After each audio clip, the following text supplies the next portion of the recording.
In the cold, far northern seas of Europe, where the sun rises for only a few hours in the winter and never sets in the summer, there is a small village called Harshest, isolated between the mountains and the fierce waves of Norway. There, the lives of fishermen are closely linked to the sea, a place of livelihood, a place of challenge, and also a place where many generations have memories. On a January morning, with the north wind blowing fiercely and snow covering the roof,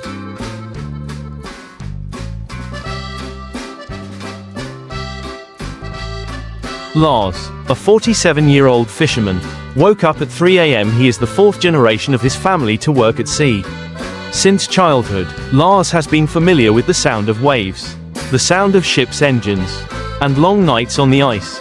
His body is as hard as the rocks offshore, and his eyes always shine with the determination of someone who has faced hundreds of storms in the cold Atlantic.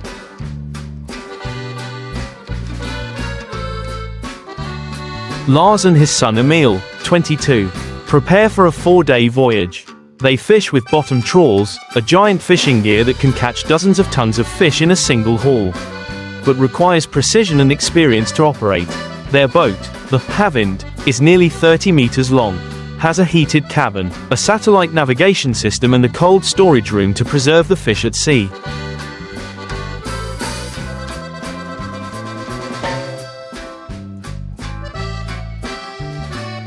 Before leaving the dock, Lars stood silently in front of the stone statue of his grandfather, a fisherman who went missing in a storm in 1957. He always believed that the sea has a soul, and that those who lived and died with it are still here. In every wave, the trip began in the dark. There were only 4 people on the boat: Lars, Emil, Henrik, a tough 48-year-old from a neighboring village,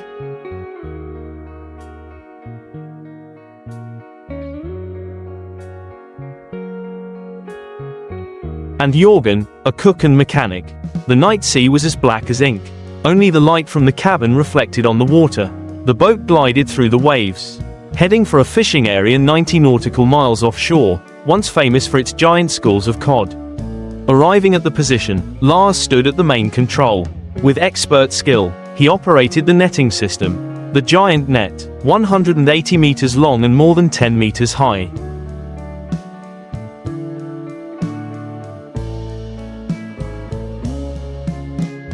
was released from the stern of the ship, pulling 2 large steel doors that kept the mouth of the net open on the seabed.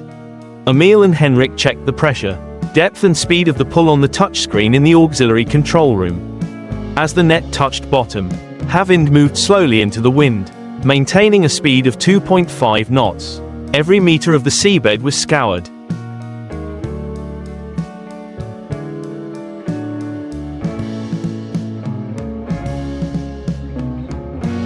collecting cod, flounder, herring, depending on the season and the current. Henrik monitored the sonar system and the seabed camera. There's a big sign. The school is moving southeast, he shouted over the radio. Lars adjusted the direction of the pull, making the most of every minute. 4 hours later, when the net was pulled up, the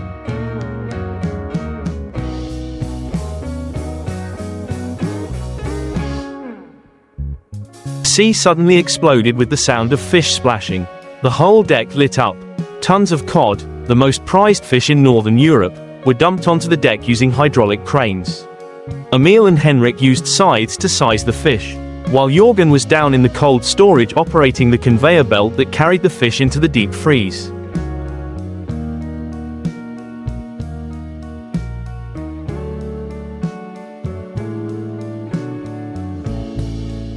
After processing, Lars let the ship drift freely for a few hours.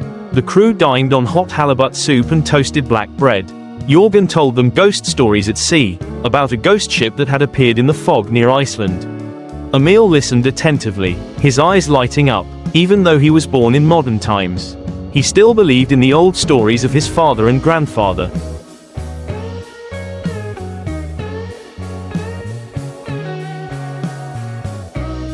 On the second day, the wind started to pick up. Waves as high as 5 meters made the ship rock violently. Operating the net became dangerous. But Lars decided to drop the net anyway because the sonar signal showed a school of fast-moving fish near the seabed.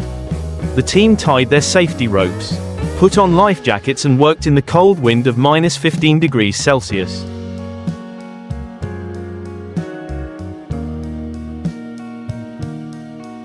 A small mistake could see them swept into the sea in an instant. When they pulled up the net, Henrik discovered a torn section of the net, most likely due to a reef. They had to stop and mend it in the middle of the sea. Emil hung on the rig, holding a plasma torch, trying to weld the steel frame inside the net. The waves were crashing, the snow was falling heavily, but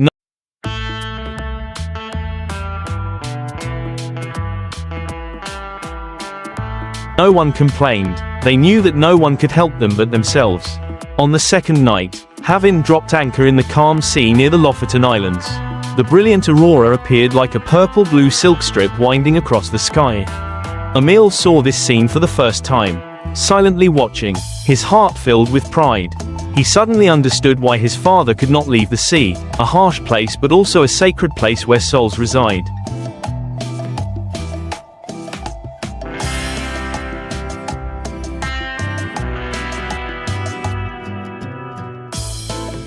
The third day was the biggest day of fishing. After 6 hours of continuous trawling, they caught nearly 18 tons of fish, mostly adult cod. They used knives to cut open the fish on board, took out the livers and eggs, and sorted them immediately. The livers were kept separately for oil, and the eggs were exported to Japan. Every part of the fish was valuable, and no one allowed themselves to be wasted. Lars wrote the logbook by hand, like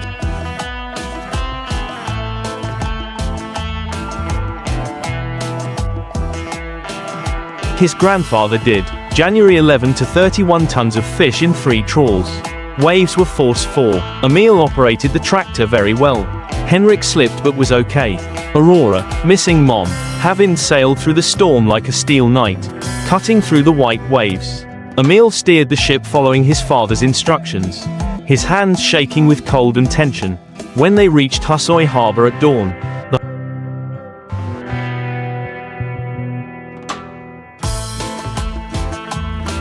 the whole village was waiting. They knew the storm was coming and were worried. The ship's whistle blew, followed by waving hands and tears of relief. The catch would be enough for the whole village to export for 2 weeks. Emil was handed the keys to the ship by his father, a wordless ritual, but as sacred as a rite of passage. The next day, the whole village slaughtered the fish together. Children learned how to sort. Women salted and packaged the fish. And old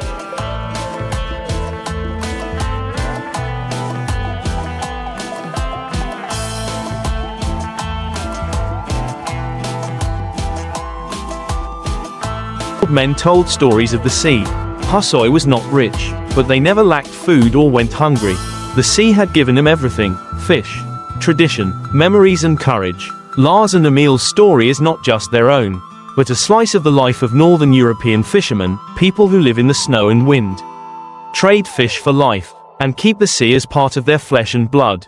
Despite modern machinery, satellites, or freezing technology, what keeps the Havin ship alive at sea is still the spirit of solidarity.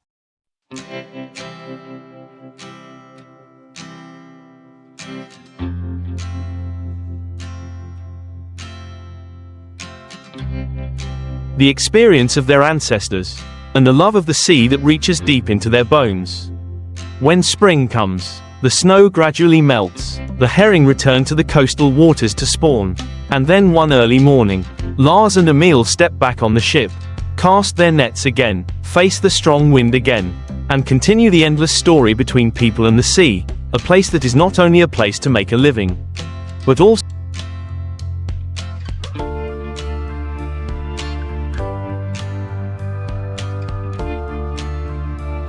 a place where souls are cleansed, tested, and matured. Havin once again leaves port when the fog still covers the sea. The spring wind blows gently, carrying the cold of the end of the season. The nets were carefully inspected, the seams were hand-reinforced, and the engines were filled with oil. There was no music, no farewell party, just the deep hum of the engine and the familiar glances of those who knew that the sea never waited for anyone.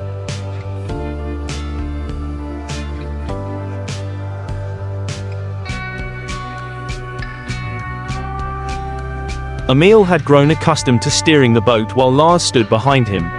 silently observing his son's every move. Like a teacher with patience and a stern gaze. Henrik remained tough and quiet, but never lazy, and Jorgen, the old cook, continued to cook sea-scented meals of potatoes, halibut stew, and coffee so strong it could warm a cold winter night. The boat headed south, where the herring signal was picked up by satellite. Spring herring came in warm currents, in huge schools of silver, and if pulled at the right time, a trip could yield dozens of tons of fish in a single night.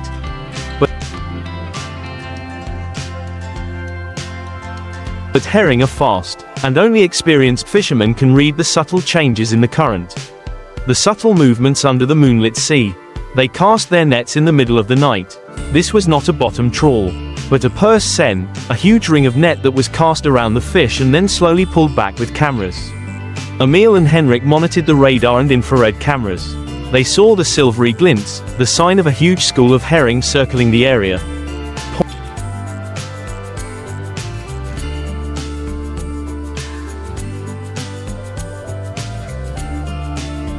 Point A14, heading west-northwest. Henrik shouted. Lars adjusted the course. The boat turned like a kite on the water. The net was cast precisely to the meter.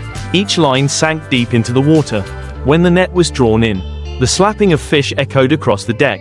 The silvery herring danced in the cold air as if trying to escape their fate. The cranes worked tirelessly, dumping the fish into large tanks and transferring them to cold storage.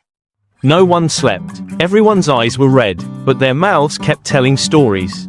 Emil said he had read an article that fish could sense each other's fear.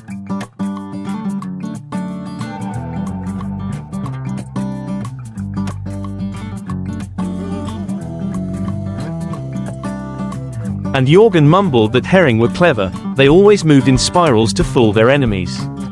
In the early morning, when the fog lifted, the sea opened up to a deep blue. Seabirds began to circle the ship, waiting for the discarded fish scraps. They were the silent companions of fishermen, when they saw a flock of birds. People knew there were fish. When they didn't, people looked at each other, silent. That was the story of the sea, a series of small signals.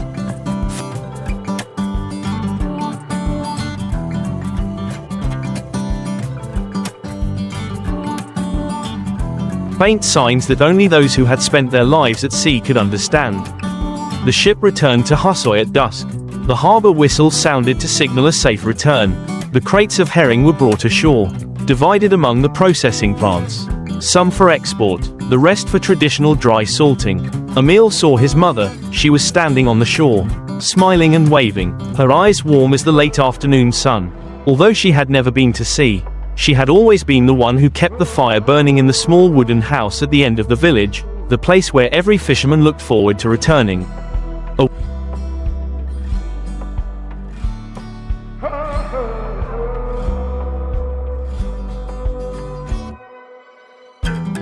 week later, the sea was calm, and Havin set sail again.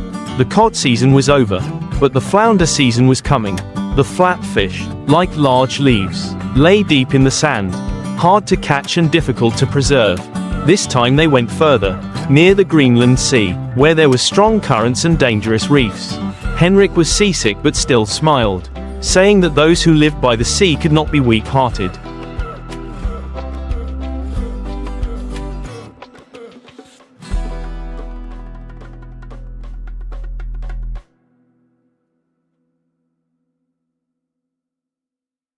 .5.951.5.00. Emil learned to adjust the net to the sandy bottom, and Lars wrote in a small, careful diary like a silent chronicler.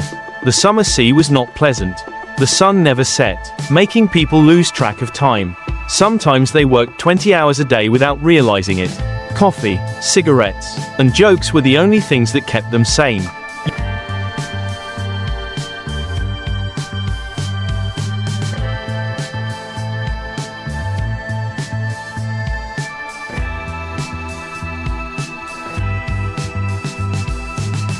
Jorgen said, "People think summer is easy, but in fact, it's the constant light that wears you out."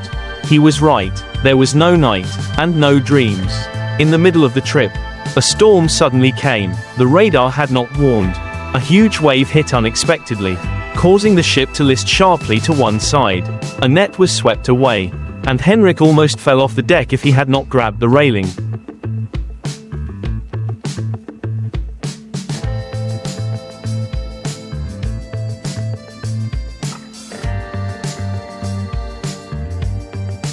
Emil had seen the real fury of the sea for the first time.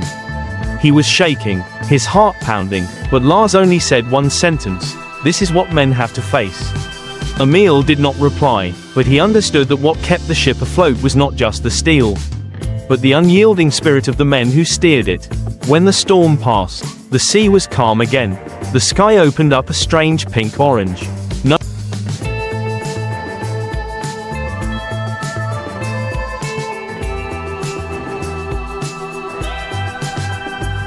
one spoke. Each poured himself a cup of hot coffee, looking into the distance. In the hold, the flounders still lay still on the cold ice, as if the storm had never happened. But in the hearts of the people, the traces of the storm were still there, like the life lessons the sea taught. Without words,